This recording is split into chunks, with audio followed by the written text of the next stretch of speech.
আসসালামু আলাইকুম রহমতুল্লাহি ওবরকাতুহু।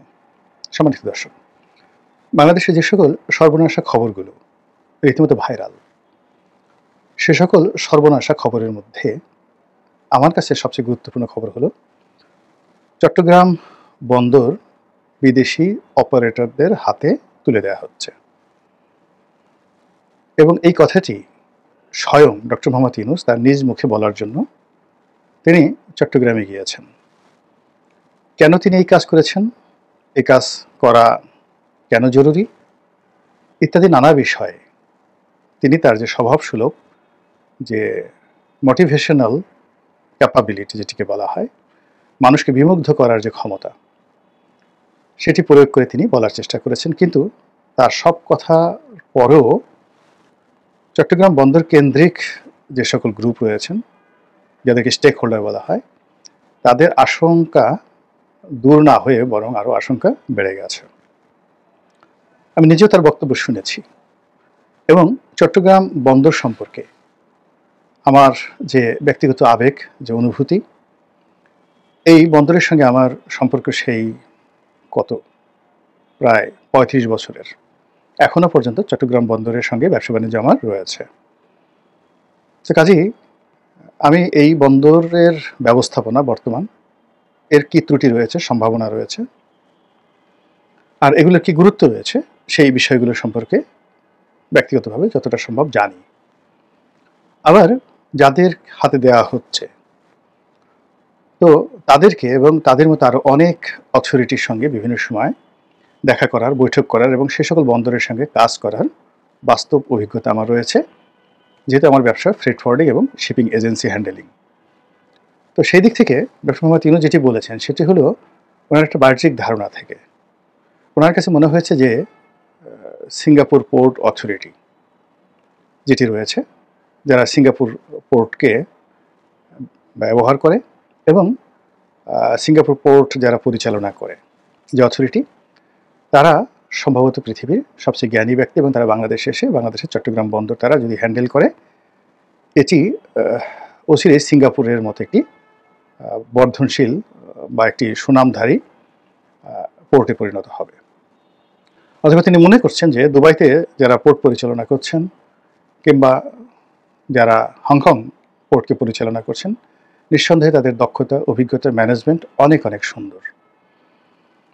তো তাদেরকে যদি বাংলাদেশের দায়িত্ব দেওয়া হয়, বাংলাদেশের একটা ব্যাপক পরিবর্তন হবে। এই যে তার চিন্তা, এই চিন্তার মধ্যে সরলতা আছে, শিশুসুলভ যাকে বলা হয় সরলতা রয়েছে। কিন্তু বাংলাদেশের পরিবেশ পরিস্থিতি এবং প্রেক্ষাপট যদি আপনি চিন্তা করেন, তাহলে কোনো অবস্থাতেই আপনি সিঙ্গাপুর যারা পরিচালনা করে তারা বাংলাদেশে এসে কিছুই করতে পারবে না। এমনকি এখন চট্টগ্রাম বন্দরের মাধ্যমে সরকারের যে রাজস্ব আয় হচ্ছে, সে রাজস্ব আয়ের অর্ধেকও হবে না। অন্যদিকে ওই কোম্পানিগুলো যারা আসছে, তারা যেভাবে এখানে এসে লাভ করার চিন্তা ভাবনা করছে, এই লাভ তো তারা করতে পারবেই না, উল্টো তারা ক্ষতিগ্রস্ত হবে, মধ্যখানে আমরা পিছিয়ে পড়ব। এর কারণটা হলো যে একটি বন্দর যেমন সিঙ্গাপুর বন্দরের বেশিরভাগ যে কাজ সেটা হলো ট্রান্সপোর্ট হাব হিসেবে, ট্রান্সশিপমেন্ট হাব হিসেবে তারা দীর্ঘদিন কাজ করেছে।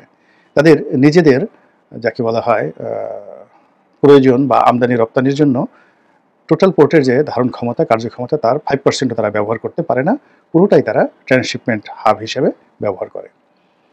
তো সেখানে সব কিছু যত সিস্টেমেটিক, থার্ড পার্টির কন্টেনার যেভাবে হ্যান্ডেল করে, যেভাবে মানে কন্টেনার হ্যান্ডেল করে, যেভাবে জাহাজ হ্যান্ডেল করে, যেভাবে প্যানেল রেন্ট হ্যান্ডেল করে, ওটি চট্টগ্রাম বন্দরে সম্ভব নয়। আমাদের এখানে অনেকগুলো প্রাইভেট পোর্ট করা হয়েছে। সেই প্রাইভেট পোর্ট করার পরেও সেখানে আমদানি পণ্য ইদানিং খালাস হচ্ছে, রপ্তানি পণ্য আগের থেকেই সেখান থেকে জাহাজীকরণ করা হতো, কিন্তু এতে পরিস্থিতির উন্নয়ন হয়নি এই কারণে যে একটা পোর্টকে শতভাগ কার্যক্রম তাকে মানে যাকে বলে পরিপূর্ণভাবে তাকে কার্যকর করার জন্য সবার আগে যেটি দরকার, একটা স্ট্রং কাস্টম সিস্টেম আমাদের বাংলাদেশে নেই। সিঙ্গাপুরে 1000 ভাগে 1 ভাগও নেই, এটা রাতারাতি কেউ পারবে না। ফলে কাস্টম সিস্টেমে আমাদের দেশের মাল পরীক্ষা করা, তারপর শেষে কন্টেনার নামানো, সেগুলো অ্যাসেসমেন্ট করা এবং এক একটা কন্টেনারে কখনো 3 মাস, 4 মাস, 5 মাস পর্যন্ত সময় লেগে যায় যদি কাস্টম কর্তৃপক্ষের সন্দেহ হয়। এইগুলো একটা সমস্যা। দ্বিতীয় সমস্যা হলো আমাদের আমদানিকারকদের এক ধরনের অভ্যাস। প্রথম অভ্যাস হলো যে তারা ট্যাক্স ফাঁকি দেয়, অর্থাৎ এখানে আন্ডার ইনভয়েস হয় এবং আন্ডার ইনভয়েসটা এত বেশি হয়ে গেছে যে বলতে গেলে 99.99% আমদানি পণ্য, এমনকি সরকারি পণ্য অনেক সময় আন্ডার ইনভয়েস করা হয়। তো এই সমস্যাগুলোর কারণে কি হচ্ছে, কাস্টমসের সাথে আমদানিকারকদের সাথে দ্বন্দ্ব সংঘাত হয়, ফলে ডিউ টাইমের মধ্যে এখানে কন্টেনার খালাস হয় না, যেটা বিদেশিরা কোনো অবস্থাতে নিয়ন্ত্রণ করতে পারবেন না। 2 নম্বর হলো যে এক্সপোর্টের ক্ষেত্রে একই অবস্থা, অর্থাৎ সমস্ত এক্সপোর্ট প্রসেসিং জোন থেকে যেভাবে কন্টেনারগুলো যাচ্ছে, সেই কন্টেনারগুলো মানে ইপিজেড থেকে, ডিপিজেড থেকে, ঈশ্বরদী থেকে কন্টেনারগুলো যাচ্ছে চিটাগং বন্দরে বা মংলা বন্দরে বা প্রাইভেট ইয়ার্ড থেকে যেভাবে আসছে, আসার পরে তাদের 90% যে ঝামেলা সেগুলো হয় হলো রাস্তাঘাটে, রাস্তায় জ্যাম থাকে, ট্রাফিক জ্যাম হয়, মানে ওয়ান স্টপ সার্ভিস সেখানে হয় না। ফলে চট্টগ্রাম বন্দরে সেখানে চট্টগ্রাম বন্দরে ঢুকে তারপর সেই কন্টেনারটি জাহাজে উঠবে, এটি মাত্র 5% to 10% কাজ। তৃতীয় যে সমস্যাটি সেটা হলো ড্রাফটিং সমস্যা। আমাদের দেশে এই যে কর্ণফুলীর মোহনায় যে নাব্যতা রয়েছে, সেখানে যে পরিমাণ ড্রাফটের জাহাজ আসতে পারে, এটাও একটা বড় সমস্যা। ফলে কি হচ্ছে, অনেকগুলো নতুন টার্মিনাল নির্মাণ করার পরেও জাহাজের যে জট, এটি সরানো যাচ্ছে না। এবং কর্ণফুলী কর্ণফুলী যেটা চ্যানেল রয়েছে, সেই চ্যানেলে কন্টেনার জাহাজ, তারপরে কার্গো জাহাজ, তারপরে অয়েল ট্যাঙ্কার, এগুলোর সাথে সাথে হাজার হাজার লাইটার সেগুলো চলাচল করে এবং একই সঙ্গে এখান দিয়ে দেশীয় যে সকল যানবাহন রয়েছে সেগুলো চলাচল করে। ফলে একটা ডিপ সি বা সিঙ্গাপুর পোর্টের যে সুযোগ সুবিধা, সেটা চিটাগং বন্দরে কোনোদিন সম্ভব নয়। তো এই সিস্টেমের মধ্যেই আমাদের এই বন্দর পরিচালনা কর্তৃপক্ষ তারা যে সার্ভিস দিয়ে আসছে, এটি বিস্ময়কর। আমাদের চট্টগ্রাম বন্দরের একজন ডিরেক্টর ট্রাফিক, কিংবা ধরুন চট্টগ্রাম বন্দরের চেয়ারম্যান, কিংবা চট্টগ্রাম বন্দরের যে কোনো একজন কর্মকর্তা, তার সঙ্গে সঙ্গে চট্টগ্রাম কাস্টমস হাউজের কর্মকর্তা, তারা যে পরিমাণ ওয়ার্ক লোড নিয়ে যে ধরনের নেতিবাচক অবস্থা মোকাবেলা করে, এখানে সিবিকে ম্যানেজ করতে হয়, এখানে মাস্তানদেরকে ম্যানেজ করতে হয়, স্থানীয় রাজনীতিবিদদেরকে ম্যানেজ করতে, এর বাইরে সম্ভব নয়। এই কাজগুলো ভবিষ্যতে যারা আসবে তাদেরকেও করতে হবে এবং তারা সেটা পারবেন না, কোনো অবস্থাতেই পারবেন না, ফলে সর্বনাশ হয়ে যাবে। এরকম চট্টগ্রাম বন্দরের কর্মকাণ্ডে যদি 2 থেকে 3 মাস স্থবিরতা দেখা দেয়, পুরো দেশটা অন্ততপক্ষে 3 থেকে 4 বছরের জন্য পিছিয়ে যাবে। এবং এই কাজটি ডক্টর মোহাম্মদ ইউনূস করতে চাচ্ছেন। তিনি যে কথাটি বলতে চাচ্ছেন যে এখানে চট্টগ্রাম বন্দরে তারা বিনিয়োগ করবে, নতুন টার্মিনাল নেবে, তারপরে শেষে তারা এখানে আরও অনেক ইকুইপমেন্ট আনবে, দামি দামি ইকুইপমেন্ট আনবে, যেন দ্রুত এই মালামাল খালাস করা যায়।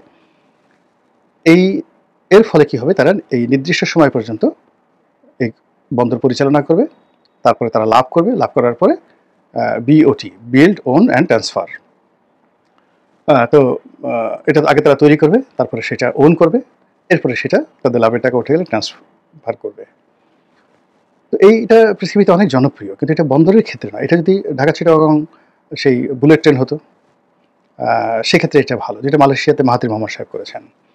তো কিংবা এখানে যদি দেখা গেল যে ঢাকা চিটাগং আরেকটা এক্সপ্রেসওয়ে হতো, অ্যাবসলিউটলি একটা এক্সপ্রেসওয়ে হতো, আরেকটা দ্রুতগতির বুলেট ট্রেন হতো, এবং সেখানে যদি 1 লক্ষ কোটি টাকা ইনভেস্ট করতো এবং 20 বছর তারা পরিচালনা করে তারপর তারা সেখান থেকে লাভ হতো, লস হতো, তারা এখান থেকে চলে যেত। এই ধরনের বিনিয়োগ সারা দুনিয়াতে রয়েছে। কিন্তু জাতীয় বিমানবন্দর, মানে আমাদের যেমন ঢাকা বিমানবন্দর রয়েছে, তারপর চট্টগ্রাম বন্দর, তো যেখানে আমাদের গোলাবারুদ খালাস হয়, যেখানে আমাদের আর্মির ট্যাঙ্ক খালাস হয়, যেখানে অনেক জাতীয় গুরুত্বপূর্ণ বিষয়াদি থাকে, আমাদের অয়েল ট্যাঙ্কারগুলো যেখানে খালাস হয়, এই সব কিছু আমাদের যত গুরুত্বপূর্ণ বিষয় রয়েছে সব কিছু বন্দরের মাধ্যমেই হয়। তো সেই জিনিসটি আমরা পরিপূর্ণভাবে বিদেশিদের হাতে তুলে দেওয়া যতটা ঝুঁকিপূর্ণ, তার চেয়ে কম ঝুঁকিপূর্ণ মূলত বাংলাদেশ ব্র্যান্ডটিকে বিদেশিদের হাতে তুলে দেওয়া, বন্দরের চাইতেও। এখন এই কাজটি ডক্টর মোহাম্মদ ইউনূস করতে চাচ্ছেন এবং তিনি এই কাজটি করার জন্য যে কথাগুলো বলছেন যে চট্টগ্রাম বন্দর হলো আমাদের হার্ট চিকিৎসা করার জন্য, আমাদের হৃদয় চিকিৎসা করার জন্য। যদি রোগাক্রান্ত হয় তাহলে আমরা এই হৃদয় খুলে দিই বিদেশি ডাক্তারদের হাতে, তারা বুক ফেটে, বুক চিড়ে কেটে কুটে তারপরে ভিতরে ময়লা পরিষ্কার করে তারপরে শেষে আমাদেরকে হার্ট ঠিক করে দেয়। আমরা যদি আমাদের সেই হৃদয় অপারেশনের জন্য বিদেশে যেতে পারি, তাহলে আমাদের এই বন্দর ঠিক করার জন্য কেন আমরা বিদেশে যেতে পারবো না? এখন এই ধরনের কথাবার্তা যদি আপনি ক্লাস 7, 8, 9, 10 এর ছেলে মেয়েদেরকে বোঝান, অথবা যারা চট্টগ্রাম বন্দর সম্পর্কে জানে না, বোঝেন না, তাদেরকে বোঝান, সেটা আলাদা কথা। কিন্তু ওনার নিজেরই চট্টগ্রাম বন্দর সম্পর্কে ধারণা নেই। উনি লুৎফি সিদ্দিকীকে নামক ওনার যে উপদেষ্টা, তাকে দায়িত্ব দিয়েছেন, কোনো ধারণা নেই অপারেশন সম্পর্কে। একটা ইম্পোর্ট কার্গো কি করে অ্যাসেসমেন্ট হয়, কয়দিন লাগে, জাহাজ থেকে কিভাবে নামে, একটা কন্টেনার নামাতে গিয়ে তাকে কয় টাকা ঘুষ দিতে হয়, এবং সেই ঘুষ ভবিষ্যতে দিতে হবে না এর নিশ্চয়তা কি, এবং কেন ঘুষ দেয়, এই জিনিসগুলো আগে বুঝতে হবে। তারপর শেষে এখানে আরেকজন তরুণ, যাকে বিডার চেয়ারম্যান করা হয়েছে, আশিক চৌধুরী, তাকেও দায়িত্ব দেওয়া হয়েছে। মূল ব্যাপারটা হলো যে আপনি যদি একজন কান বিশেষজ্ঞ, ডাক্তার প্রাণগোপাল, তো খুবই নামকরা কান বিশেষজ্ঞ, তাকে যদি মাথার নিউরো সার্জনে লাগান, যে মাথার মস্তিষ্কটা আপনি একটু অপারেশন করে দেন, কিংবা ধরুন সেই নিউরো সার্জন ছিলেন একসময় বাংলাদেশের একটা রশিদ উদ্দিন, তাকে যদি দায়িত্ব দেওয়া হয় যে আপনি আমার কানটা একটু অপারেশন করে দেন, তো যে অবস্থা হবে চট্টগ্রাম বন্দর নিয়ে এই যা কিছু হচ্ছে ঠিক একই অবস্থা হচ্ছে এখানে। এমনকি এই বন্দরে আরেকটি সেই প্রথম থেকে যে ভুলটি করা হয়, সেটা হলো বন্দরের যে চেয়ারম্যান, এটি নৌবাহিনীর কর্মকর্তাদেরকে বা সামরিক বাহিনীর কর্মকর্তাদেরকে নিয়োগ দেওয়া হয়। এটা একটা মারাত্মক, যাকে বলে, ভুল সিদ্ধান্ত। যেমন ধরেন র্যাবে চাকরি করেছে সোহাইল, তো উনি গ্যাস চট্টগ্রাম বন্দরের চেয়ারম্যান হলেন, নৌবাহিনীর একজন কর্মকর্তা। এখন ক্রস ফায়ার বলেন, যা কিছু বলেন, সেক্ষেত্রে সোহাইলের অনেক অভিজ্ঞতা রয়েছে। তিনি বন্দরের যে বিষয়গুলো রয়েছে আজ চেয়ারম্যান হিসেবে তিনি কি করতে পারেন, কিভাবে তিনি এটা নিয়ন্ত্রণ করতে পারেন, কিংবা বন্দরে যিনি নৌ পরিবহন মন্ত্রণালয়ের মন্ত্রী থাকেন বা সচিব থাকেন, তার অধীনে চট্টগ্রাম বন্দর, মংলা বন্দর, পায়রা বন্দর, এই জিনিসগুলো এমন একটা ব্যাপার হলো যে একজন লোক এখানে আসে, তার শিখতে সময় লাগে, বুঝতে সময় লাগে, আর হৃদয়ঙ্গম শুরু করার আগে তার চাকরি চলে যায় বা সে সেখান থেকে ট্রান্সফার হয়ে আসে। ফলে আলটিমেটলি টপ পোস্টগুলো এখানে হয় না। বন্দর ইজ নট আমাদের এই যে বন্দর, জাতীয় বন্দর, এটা একটা কমার্শিয়াল প্রতিষ্ঠান নয় যে এখান থেকে আমাদের লাভ করতে হবে বা এখান থেকে এত কিছু করতে হবে। এটা একটা সেবাধর্মী রাষ্ট্রীয় প্রতিষ্ঠান, যেটা রাষ্ট্র এবং জনগণকে সেবা দিচ্ছে এবং সেবার বিনিময়ে মাশুল দিচ্ছে। এবং ঠিক সেই জায়গাটিকে যখন আপনি কমার্শিয়াল দৃষ্টিভঙ্গি থেকে চিন্তা করবেন, সেটি অনেকটা আত্মহত্যার মতো অবস্থা তৈরি হয়ে যাবে। ফলে এখানে যে পরিমাণ বিনিয়োগ বা যে পরিমাণ ইকুইপমেন্ট আনার কথা বলা হচ্ছে, যে পরিমাণ ব্যবসা বাণিজ্যের কথা বলা হচ্ছে, আগামী 20 বছর বন্দরের উন্নয়ন নিয়ে উনি যে সকল কথাবার্তা বলেছেন, আমি তার সঙ্গে বিনয়ের সঙ্গে দ্বিমত পোষণ করি। এবং আমি আজকের এই ক্ষুদ্র মুখে বললাম যে এই কাজটি কী হবে আমি জানি না, তবে এটা যদি হয় তবে আমাদের বাংলাদেশের ইতিহাসের একটা জঘন্য বদনজির হয়ে থাকবে। এবং আগামীতে এই ঘটনার সূত্র ধরে আমাদের স্বাধীনতা, আমাদের সার্বভৌমত্ব, আমাদের জাতীয়তাবোধ এবং আমাদের নিজেদের অনেক অতি গুরুত্বপূর্ণ বিষয়াদি সমূলে বিনষ্ট হওয়ার সম্ভাবনা দেখা দিবে।